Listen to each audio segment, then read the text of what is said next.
প্রিয় দর্শক, অনেকের মনে এই প্রশ্ন জাগে, আমেরিকা ইরানের সাথে কেন এই বিরতিতে গেল এবং এর কারণই বা কী। আমরা লক্ষ্য করেছি ইতোপূর্বে আমেরিকা কোনো খনিজ সম্পদে সমৃদ্ধশালী কোনো দেশে আগ্রাসন চালিয়ে তারা কখনো পিছপা হয়নি, বরং এই দেশটিকে তারা তাদের নিয়ন্ত্রণে নেওয়ার পরেই তারা মূলত বিভিন্ন কৌশলে পুতুল সরকার বসিয়ে এবং সেই দেশের খনিজ সম্পদগুলো হস্তগত করার পর কোনো এক পর্যায়ে চলে গিয়েছে। এবং সেই পরিস্থিতিতে তারা মোটামুটি সফল হওয়ার পর এবং তাদের স্বার্থগুলো পরিপূর্ণভাবে আদায় করার পর যখন দেখে যে আর স্বার্থগুলো আদায় করতে গেলে তাদের লাভের চেয়ে ক্ষতি বেশি হবে, তখনই কেবল তারা পিছু হটেছে এবং সেই দেশ থেকে চলে গিয়েছে।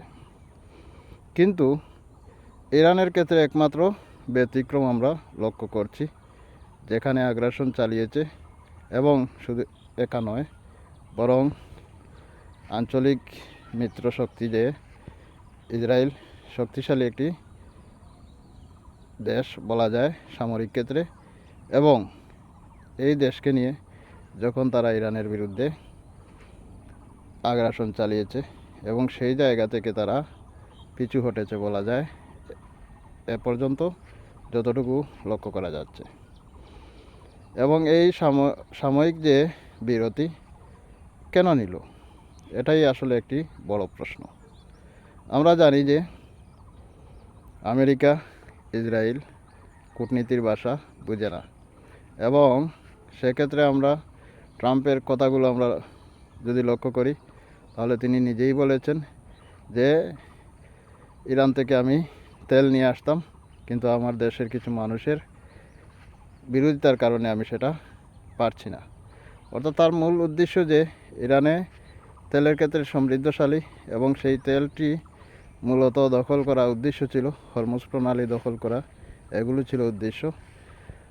আসলে একটি দেশের শাসন ব্যবস্থা পরিবর্তনের মূলে যে আসল কারণ সেটা হলো খনিজ সম্পদ, এবং সেই খনিজ সম্পদগুলো বহুমুখী হতে পারে। এটা হতে পারে তেল, গ্যাস অথবা রেয়ার আর্থ, এবং সেই সম্পদে সমৃদ্ধশালী দেশগুলোর উপর কোনো না কোনোভাবে আগ্রাসন চালায় এবং শেষ পর্যন্ত তারা বিজয় লাভ করে। কিন্তু অর্থাৎ বিজয় লাভ করার মাধ্যমে দেশের স্বার্থগুলো সম্পদগুলো তারা তাদের হস্তগত করে।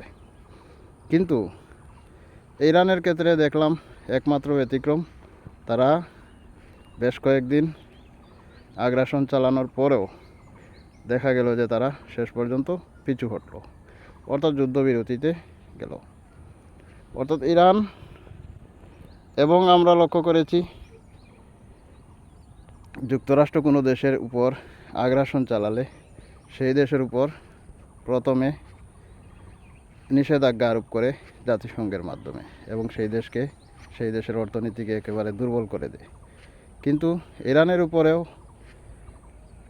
প্রায় ৪৫ বছরের বেশি সময় নিষেধাজ্ঞা ছিল বিভিন্নভাবে, কখনো কম, কখনো বেশি, কখনো চূড়ান্ত পর্যায়ে, এবং সর্বশেষ লক্ষ্য করা গেছে যে চূড়ান্ত পর্যায়ের নিষেধাজ্ঞায় বেষ্টিত ছিল দেশটি। এবং সেই দেশটি নিষেধাজ্ঞার বেড়াজালে ছিল, এবং সাধারণত জাতিসংঘের নিষেধাজ্ঞার বেড়াজালে থাকা দেশটি কখনো উন্নতি করতে পারে না, না অর্থনৈতিক ক্ষেত্রে, না সামরিক ক্ষেত্রে, অত সব ক্ষেত্রেই তারা পিছিয়ে থাকে। কিন্তু ইরান এটা বুঝতে পেরেছে যে ভবিষ্যতে তাদের উপর আগ্রাসন হবে এবং এটা নিশ্চিত, এবং সেজন্য তারা ক্ষুদ্র পরিসরে কম অর্থ ব্যয় করে কার্যকর সামরিক একটি ন্যূনতম শক্তি অর্জন করা যায়, সেজন্য তারা যে প্রচেষ্টা নিয়েছে সেটা ক্ষুদ্র অর্থনীতির দেশগুলোর জন্য একটি উদাহরণ হয়ে থাকবে। কারণ তারা যেভাবে তাদের কৌশল প্রণয়ন করেছে এবং সেই কৌশল প্রণয়নে নিষেধাজ্ঞায় থেকেও তারা তাদের কম অর্থ ব্যয়ের অস্ত্রগুলো এবং সেই অস্ত্রগুলো নিজস্ব প্রযুক্তিতে তৈরি করেছে, যেটা ড্রোন এবং ক্ষেপণাস্ত্র, এবং এর উপর ভিত্তি করে মোটামুটি পরাশক্তিগুলোকে ঠেকিয়ে দিয়েছে এবং তাদের সম্পদ তারা রক্ষা করতে সমর্থ হয়েছে বলা যায়, এবং ভবিষ্যতেও সমর্থ হবে এটা বোঝা যাচ্ছে। কেননা যদি ভবিষ্যতেও অন্তত আরও বেশ কিছুদিন যুদ্ধ চালিয়ে যদি ইরানকে ঘায়েল করা যেত, তাহলে যুদ্ধবিরতির দিকে আমেরিকা ইসরায়েল যেত না কোনো অবস্থায়। যদিও ইসরায়েল এখনও যুদ্ধের পক্ষে, তারপরেও আসলে অর্জনের হিসাব যদি চিন্তা করা যায়, সেক্ষেত্রে ইরান থেকে তাদের যা অর্জন করতে চেয়েছিল সেটা তারা অর্জনে ব্যর্থ হয়েছে। যদিও ইরানের জুজুর ভয় দেখিয়ে তারা উপসাগরীয় অন্য দেশগুলো থেকে বিভিন্ন ধরনের স্বার্থ আদায় করবে, এবং সেটা অবশ্য ওই দেশগুলোর শাসন ব্যবস্থার বোকামির জন্যই সেটা হয়তো হবে। কিন্তু এখানে এসে যুক্তরাষ্ট্র পিছু হটার মূল কারণ যে যুদ্ধে তাদের যে ব্যয় হচ্ছে, এবং এভাবে এই ব্যয় এবং তাদের জনবলের ক্ষয় যেভাবে হচ্ছিল, এবং সেক্ষেত্রে যদি আরও বেশি দিন এই যুদ্ধ টিকিয়ে রাখা হয়, তাহলে সেখানে তারা ইরানের ভূমি তো দখল করতে পারবেই না, এবং সেখান থেকে যে তেল, গ্যাস বা প্রাকৃতিক সম্পদ নিতে পারবে সেটা তাদের কাছে মনে হচ্ছিল না। ফলে তারা সাময়িক যুদ্ধবিরতি এবং পরবর্তীতে হয়তো স্থায়ী যুদ্ধবিরতির দিকে যাবে। তাছাড়া এই বিশ্বের প্রতিযোগিতায় যে আরও কিছু পরাশক্তি আস্তে আস্তে উঠে আসছে, বিশেষ করে চীন যেভাবে অগ্রগতি লাভ করছে, তাতে তাদের চীনের সাথে ভবিষ্যতে প্রতিযোগিতা করতে হবে, এবং রাশিয়ার সাথেও মোটামুটি একটি প্রতিযোগিতা করতে হবে। এবং সেই প্রতিযোগিতায় টিকে থাকতে হলে তাদের যদিও প্রযুক্তিগত সক্ষমতা বেশি রয়েছে, কিন্তু সেই সক্ষমতাকে তারা কাজে লাগাতে পারবে না সেই দেশগুলোর সাথে, এবং তাদের পরাশক্তি হিসেবে টিকে থাকা তাদের জন্য অসম্ভব হয়ে যাবে।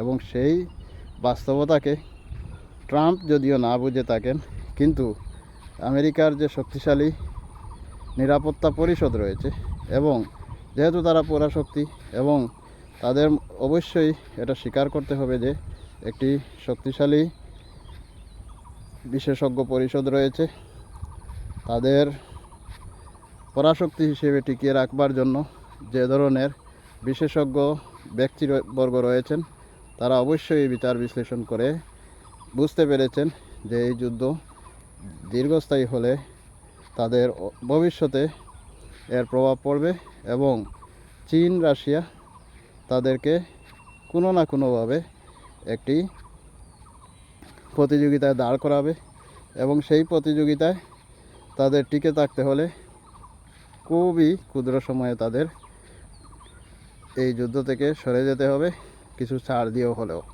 এটা হলো আমেরিকার নিরাপত্তা এবং বিশেষজ্ঞ পরিষদের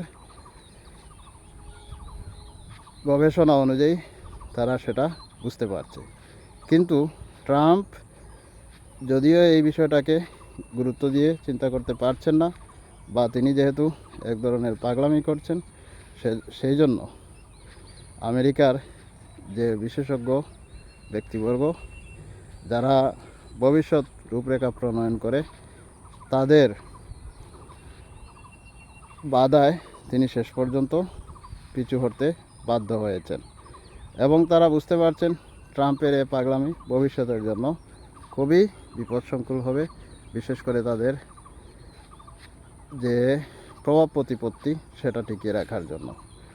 এবং ক্ষুদ্র একটি শক্তি যেভাবে মোকাবিলা করেছে, এবং সেই মোকাবিলার কাছে তাদের যে প্রতিরক্ষা সক্ষমতা সেটা প্রশ্নবিদ্ধ হয়ে যাচ্ছে দিন দিন, এবং সেই প্রযুক্তিগুলো ক্ষুদ্র প্রযুক্তির কাছে যেভাবে মার খাচ্ছে, এভাবে চলতে থাকলে তাদের বৈশ্বিক যে একটি কি বলে এটাকে বলতে পারি আমরা, যে একটা প্রতিপত্তির যে সুনাম রয়েছে, সেই সুনামটা ক্ষুণ্ণ হয়ে গেলে অদূর ভবিষ্যতে সেটার প্রভাব আস্তে আস্তে কাজে লাগাবে চীন, রাশিয়া বা বিকল্প শক্তিগুলো। ফলে আমেরিকার যে একছত্র আধিপত্য সারা বিশ্বে সেটা টিকে থাকবে না। এমনকি চীন, রাশিয়া বা অন্য শক্তিগুলো চাইবে যে পেট্রোডলার সেটাকেও ক্রমান্বয়ে হাত দিতে। এবং আমেরিকার যে পারমাণবিক বোমার চেয়েও শক্তিশালী যে অস্ত্রটি সেটা হলো পেট্রোডলার, অর্থাৎ মধ্যপ্রাচ্য থেকে যে খনিজ সম্পদ, বিশেষ করে তেল, পেট্রোল, গ্যাস, সেগুলো ডলারের মাধ্যমে, একমাত্র ডলারের মাধ্যমেই বিক্রি হয় এবং সেজন্য ডলারের মূল্যায়ন সারা বিশ্বে খুবই বেশি। এবং এই জায়গায় যদি চীনা মুদ্রা বা ইউরো বা অন্য যে কোনো মুদ্রা ঢুকে যায় সেক্ষেত্রে আমেরিকার পতন হতে খুব বেশি সময় লাগবে না। এবং সেজন্য চীন, রাশিয়া অবশ্যই কাজ করবে, সেটা আমেরিকার বিশেষজ্ঞ পরিষদ বুঝতে পারছে। আর এরই ফলে তারা এই ক্ষুদ্র শক্তির সাথে সামান্য স্বার্থ অর্জনের জন্য, অর্থাৎ ইরান থেকে যে প্রাকৃতিক সম্পদ নিবে সেটা নিতে হলে তো অবশ্যই যুদ্ধ করে জয়লাভ করতে হবে বা ইরানকে তাদের নিয়ন্ত্রণে নিতে হবে, দখল করতে হবে। সেক্ষেত্রে সময় সাপেক্ষ বিষয় এবং সেই সময়ের মধ্যে অন্য পরাশক্তিগুলো তাদের স্বার্থে যে আঘাত করবে সেটা তারা খুব ভালোভাবে বুঝতে পেরেছে। ফলে তারা কিছু ছাড় দিয়ে হলেও সেক্ষেত্রে তাদের আধিপত্য বজায় রাখতে হবে। সেই জায়গা থেকে তারা মূলত এই যুদ্ধবিরতিতে যাচ্ছে, যদিও তাদেরকে সেই সুযোগ দিতে চাচ্ছে না ইসরায়েল, কারণ ইসরায়েলের স্বার্থ হলো রক্ষিত হবে যুদ্ধের মাধ্যমে। কারণ তারা যে গ্রেটার ইসরায়েলের স্বপ্ন দেখে সেটা যুদ্ধ ছাড়া সম্ভব নয়। কিন্তু বাস্তবতা হলো স্বপ্ন দেখা এক বিষয়, কিন্তু আমরা জানি যারা মুসলমান এটা বিশ্বাস করি মহান রব্বুল আলামিনের পরিকল্পনা অন্যরকম। হাজারো পরিকল্পনা করে কোনো মানুষ মহান রবের পরিকল্পনার কাছে সে হার মানতে বাধ্য এবং শেষ পর্যন্ত সে অবশ্যই সেটা স্বীকার করতে হবে। রবকে স্বীকার নাই করুক, কিন্তু সে এটা স্বীকার করবে যে এটা প্রকৃতি করেছে। সুতরাং সেই কথাটি বিচার বিশ্লেষণ করতেই হবে, মানতেই হবে যে মহান রব্বুল আলামিনের, আল্লাহ পাকের যে ক্ষমতা সেটা শেষ পর্যন্ত টিকে যায় এবং সেটাই প্রতিফলিত হয়। যতই চেষ্টা করুক অথবা প্রচেষ্টা চালিয়ে যাক, কিন্তু শেষ পর্যন্ত মহান আল্লাহ পাক যা চান তাই হয়।